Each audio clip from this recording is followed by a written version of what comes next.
Now, in terms of the tools and services that you describe, if you can just go with me, please, to page 9 of your report. Yep.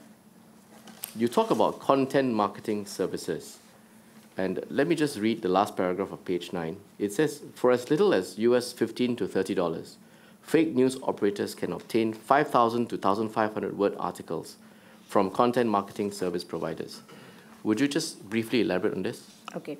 In the tools and services, there are many aspects that we do have. Number one is on content creation. So there are underground tools and great tools where if you don't have time to create a particular content and a convincing one, then you go to this particular part. Right. It really also, the price in the underground community vary. I mean, it's not like where we are in the true economics right now. It varies also in terms of how high quality do you want it, how topical do you want it, and how convincing you have.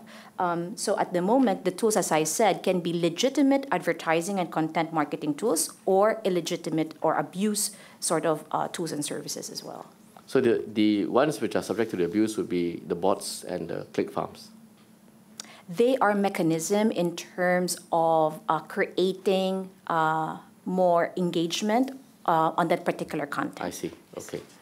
You actually go on to describe some of these services, and I'll just quickly run through them. At page 10, you talk about public opinion monitoring systems that can survey, research on, and influence opinions in prominent forums and social media for a price. And then over the page, social media promotion, you can have services which bank on the popularity of social media accounts to trigger a word-of-mouth effect, and they cost anywhere between US 16 cents and 180,000, depending on the number of followers. You can even get fake operators, I think you say at page 11, to take down content that you do not want to see published. So these are all different ways of shaping and influencing what a social media user might see or might not see, right? Yes, sir. And that would skew information and then lead one to a view that is not necessarily consistent with what is real-world information. If you just go to page 15, you have what I thought was a quite interesting table. So here you have the price list, like a menu of all the items that you can buy off the gray market or the underground. And so let me see if I understand this table correctly.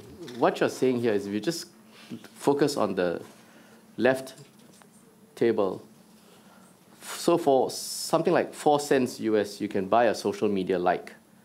Or for 19 cents, you can buy 1,000 WeChat likes. And for $2 or so, you can buy 500 retweets. Is that how I would read this? Yes, sir. And these are fairly common? Yes, sir. And accessible?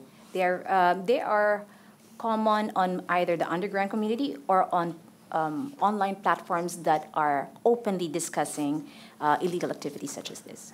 So one could buy, say, 1 million Instagram likes for $18. Correct, sir.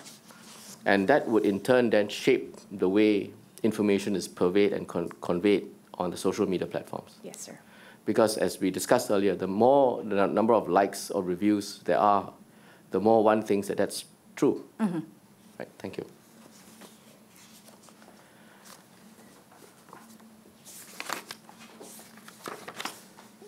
If you just go back a little to page 12, where you talk about click farm services, vote manipulation, at page 13, crowdsourcing services and automation bots. Can you, and also at page 14, content distribution services. Can you briefly describe these services and what they do to information online? Okay, so there are certain tools that are catering to whatever you probably would want to happen in a particular content. So there are content creation in the likes of content marketing. There are those who are concentrating only on distribution, or the ones that are concentrating only on engagement. So it really depends on where you're looking at, or takedown. So the services that are described here are pretty much what we call on the distribution and trying now to influence the kind of ideology or opinion that you wanted to make. So for instance, in the in the social media promotion. So what they normally do is scan the network, depends on your target market. They scan the network or slightly more influencer in that market, and they try to inject and put that particular post in the platform of that individual or group, can be a group or organization, right? And hoping that they be able to click that. So they try to channel a lot of those information and flood it. So that's what they call the social media marketing promotion.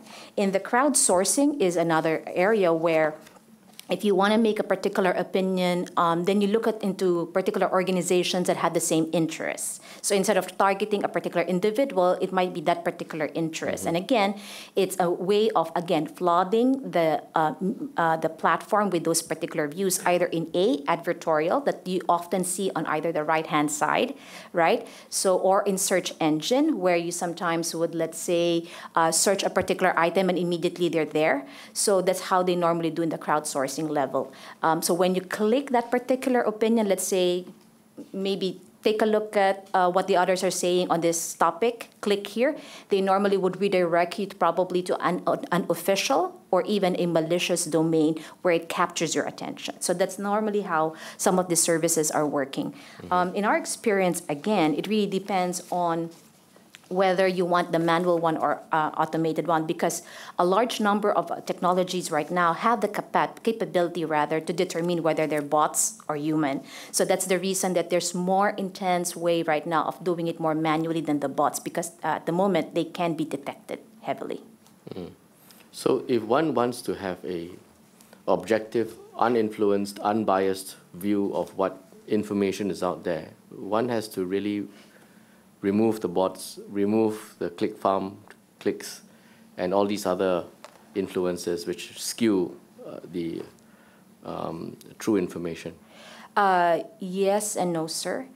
Yes, in the sense that if you have, sadly, it is not seen in the human eye whether this is actually an information that was done by an automated bot, right? I see. So it cannot be seen by the human eye, but also, so that's a no part. The yes part is that that's where there's a lot of the burden really on understanding whether this is a true information or otherwise relies on educated users, right? So using credible organizations, using credible sources, and doing, sadly, your own fact-checking at most of the time. So on your no answer, what you're saying is that someone is not able to discern really between a like that is generated by a bot and a like that is generated by a genuine user. Yes, that's correct. Right, which makes it even worse to discern true from fact. Yes. I mean, true from falsity from fact. Yeah. Yes, thank you.